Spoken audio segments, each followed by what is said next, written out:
Guys, আমরা এখন game play করতেছি কার রেসিং। এই গেমটা সবাই চেনে এবং জানে। গেমটা অনেক মজার। আপনারা কখনো খেলছেন নাকি জানি না। আমিও প্রথমেই খেলতেছি, কিন্তু গেমটা সেই।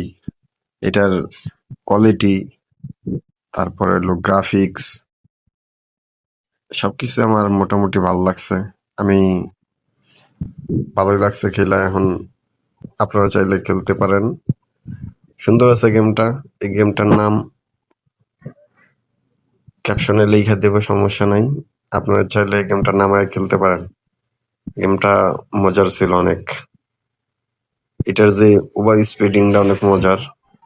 তারপরে এই যে আশেপাশে থেকে যে গাড়িগুলো আসে, গাড়িগুলোর মাইরা দিলে যে একটা রিয়াকশন বা যে একটা স্লোমো করে দেখায় আর কি, অনেক ভাল লাগে ব্যাপারটা। আর এটার বুস্টটা দিলে মনে হয় না যে গাড়ি কন্ট্রোলে রাখা সম্ভব। এটা শেষ করতে পারিনি আমি। আমি মাঝ রাস্তায় যাই মরে গেছিলাম আর কি। তো আপনারা সবাই চাইলে এই গেমটা খেলতে পারেন। গেমটা অনেক মজা, বুঝছেন ব্যাপারটা। একবার ইনস্টল করে দেখতে পারেন, ভালো লাগবে অবশ্যই।